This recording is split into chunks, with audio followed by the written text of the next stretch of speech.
नमस्कार। आज का जो हमारा वीडियो है वो प्रेगनेंसी पिक के ऊपर है और यहाँ पर हम दो चीज़ को कवर करेंगे।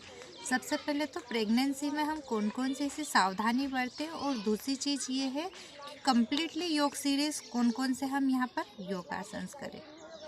देखिए, होता क्या है कि डॉक्टर्स के पास जब प्रेग्नेंट लेडी जाती है तो उन्हें बोला जाता है कि आप आराम करिएगा, क्योंकि देखो वो भी कहीं ना कहीं रिस्क लेने से डरते हैं।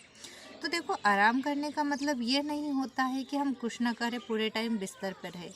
इसका एक बहुत बड़ा साइड इफ़ेक्ट होता है कि आपके सिर और गर्दन में पेन स्टार्ट हो जाता है। दूसरी चीज़, आपके कमर में दर्द होना स्टार्ट हो जाता है।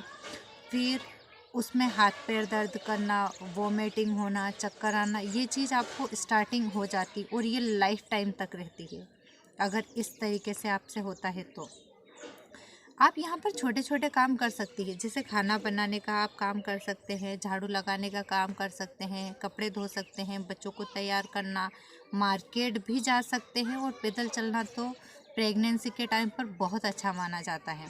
तो थोड़ा बहुत आप वर्कआउट यहाँ पर कर सकते हैं। अब आती है कि भाई ठीक है, योगा की बारी आती है कि हम एक कम्प्लीटली योग सीरीज़ कैसे करें, कौन कौन से ऐसे आसन्स करें कि हम डेली रूटीन में उसको शामिल करें। देखिए, मैं यहाँ पर आपको सीक्वेंस वाइज बताऊंगी कि खड़े होकर किए जाने वाला आसन, फिर बैठकर और फिर लेटकर किए जाने वाला आसन। तो इसके लिए आपको बेसिक स्ट्रक्चर ऑफ योगा वो देखना बहुत इम्पोर्टेंट है, क्योंकि देखिए, हम योगा तो करते हैं लेकिन हम कुछ तो भी करते हैं, है ना। तो योगा इसलिए किया जाता है कि भाई हमारा शरीर और मन शांत रहे, ना कि हम हमारे शरीर को खींचे। आप एक चीज़ ज़रूर ध्यान दें, बहुत सारे ऐसे वीडियोस वगैरह होती है जिसमें अनावश्यक बॉडी को खींचा जाता है, वो योगा नहीं माना जाता, वो एक्सरसाइज के अंदर आता है। देखो, खड़े किए जाने वाले आसन में आप क्या कर सकते हो, ताड़ासन कर सकते हो, तिर्यक ताड़ासन कर सकते हो, कटी चक्रासन कर सकते हो। उसके बाद में हस्त उत्तान आसन कर सकते हो, वृक्षासन, त्रिकोणासन, कद संचालन, ब्रह्म मुद्रा, है ना, और ग्रीवा संचालन, ये आप खड़े होकर किए जाने वाला आसन है।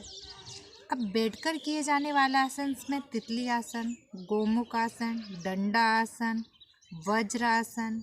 वज्रासन के बाद में आप केट पोज कंपलसरी होता है, और उष्ट्रासन, ये आप कर सकते हैं। उसके बाद में लेटकर किए जाने वाले आसन में आप नौकासन, मत्स्य आसन, सेतुबंद आसन, नाड़ी ताड़ा आसन, उसके बाद में मुग्दल आसन, एक पैर से और दोनों पैरों से कर सकते हो। उसके बाद में उत्थित आसन आता है, जो आप एक पैर से और फिर दोनों पैर से कर सकते हो। ये आपका कंप्लीट हो गया। इसके बाद में आपको शवासन करना है। शव आसन आपको कम से कम, मेरे हिसाब से आपको 2 मिनट तो शवासन करना चाहिए ही चाहिए। इसके बाद में आप प्राणायाम करिएगा, नाड़ी शोधन और भ्रामरी। उसके बाद में मेडिटेशन बिल्कुल करिए, क्योंकि बच्चे के लिए और माँ के लिए बहुत लाभदायक होता है ना। 3 बार आप ओम का उच्चारण करके, हाथों को आपस में रफ करके, अच्छे से पूरे शरीर पर हाथ को फैला कर आप अपनी धीरे धीरे आँखें को यहाँ पर खोल सकते हैं। नमस्कार।